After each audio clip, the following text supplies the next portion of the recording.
Olá, sou Cristiane Loureiro, casada há 9 anos com o pastor Renan Loureiro, titular deste canal.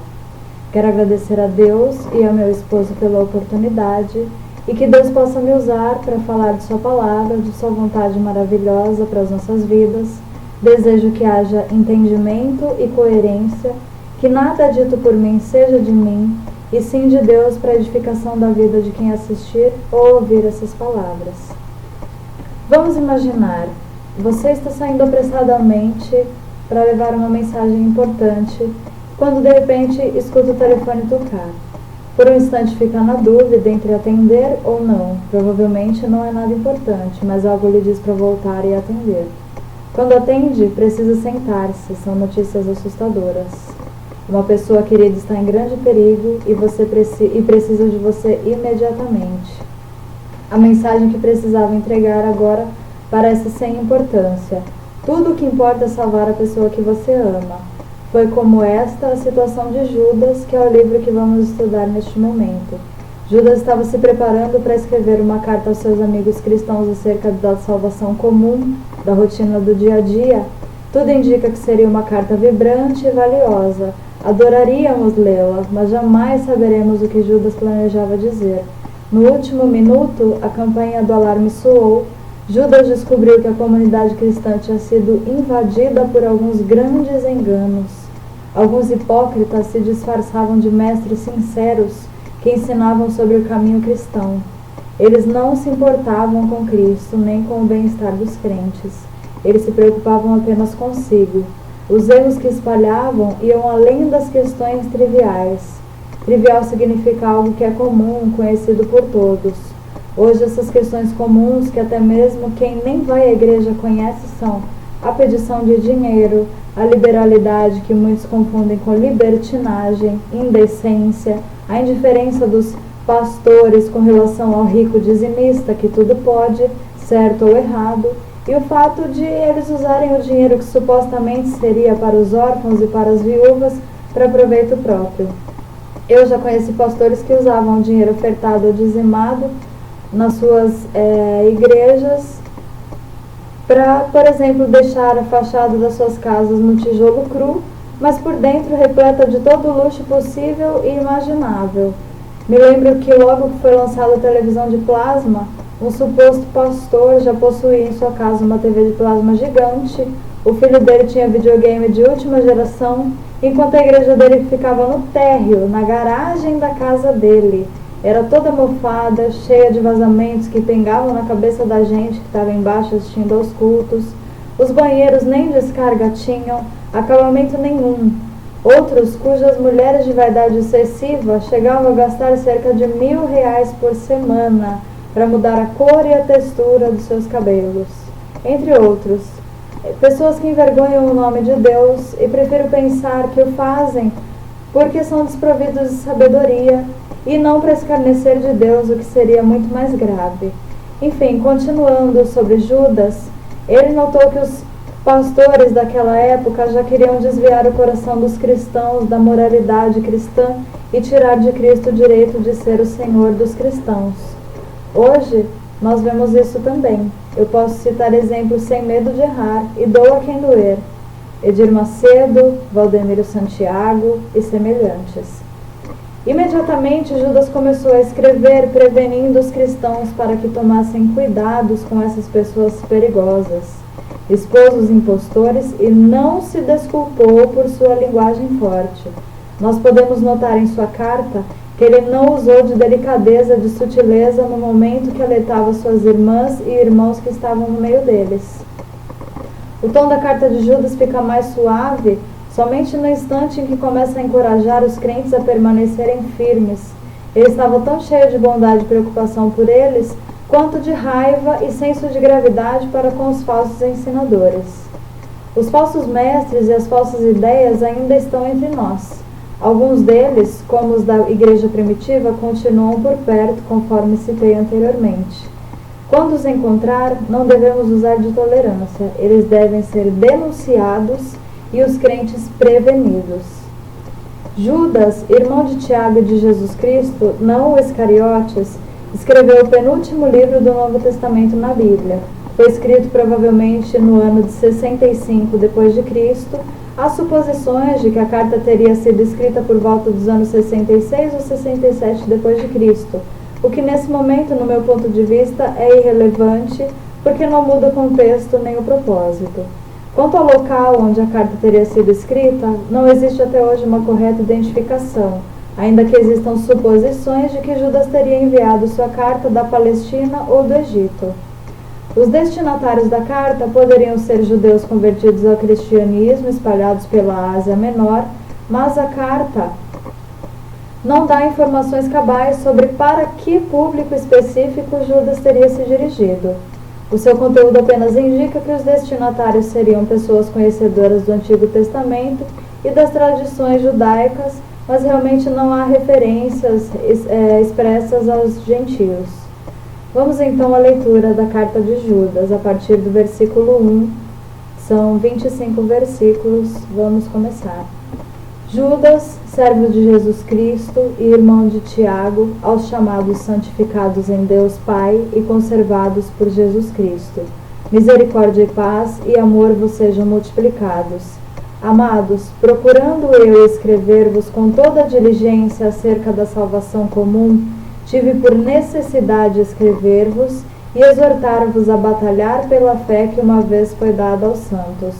Porque se introduziram alguns que já antes estavam escritos para este mesmo juízo, homens ímpios que convertem em dissolução a graça de Deus e negam a Deus, único dominador e Senhor nosso Jesus Cristo. Mas quero lembrar-vos, como a quem já uma vez soube isto, que havendo o Senhor salvo um povo, tirando-o da terra do Egito, destruiu depois os que não creram. E aos anjos que não guardaram o seu principado, mas deixaram a sua própria habitação, reservou na escuridão e em prisões eternas até ao juízo daquele grande dia. Esses anjos foram Satanás e seus demônios. A partir do versículo 7 diz: Assim como Sodoma e Gomorra e as cidades circunvizinhas, que havendo-se entregue à fornicação como aqueles, e ido após outra carne, foram postos, por exemplo, sofrendo a pena do fogo eterno. A pena do fogo eterno, o inferno.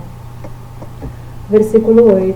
E contudo também estes, semelhantemente adormecidos, contaminam a sua carne e rejeitam a dominação e vituperam as dignidades.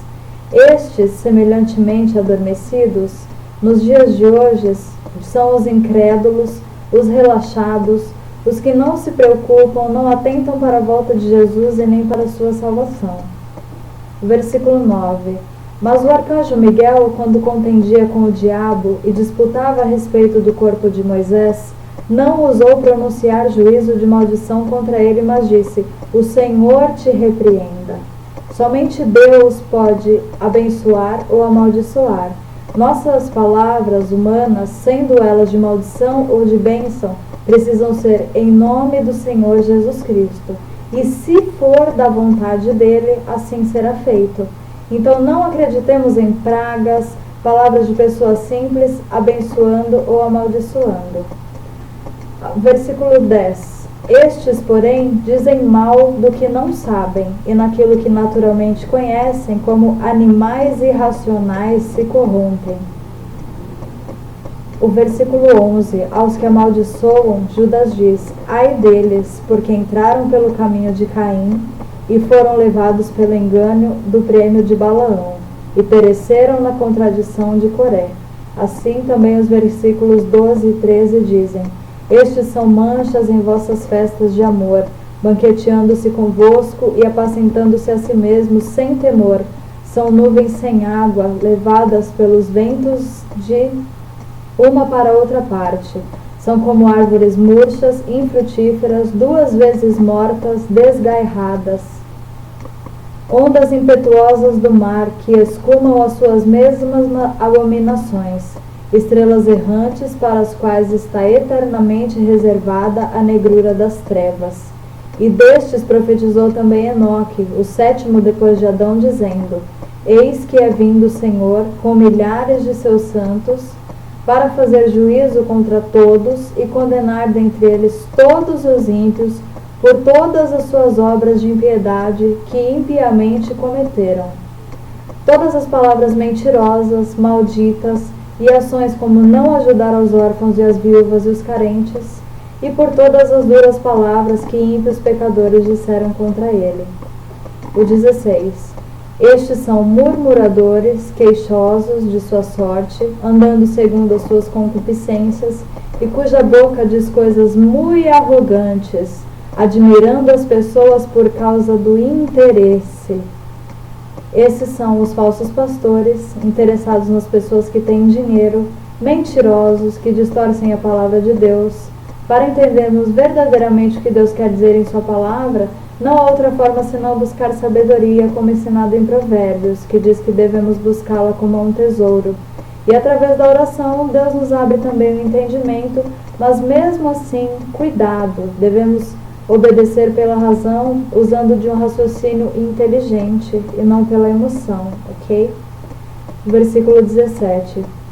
Mas vós, amados, lembrai-vos das palavras que vos foram preditas pelos apóstolos de nosso Senhor Jesus Cristo, os quais vos diziam que nos últimos tempos haveria escarnecedores, que andariam segundo as suas ímpias concupiscências.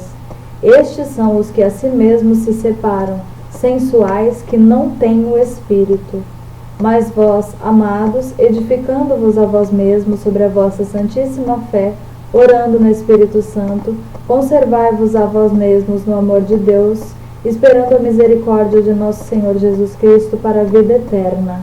A vida eterna, que é a volta de Cristo para levar a seus amados, nos dar a paz que excede todo entendimento. Versículo 22. E apiedai-vos de alguns, usando de discernimento. Alguns que só pela sabedoria identificaremos, a sabedoria que devemos buscar como um tesouro. Versículo 23.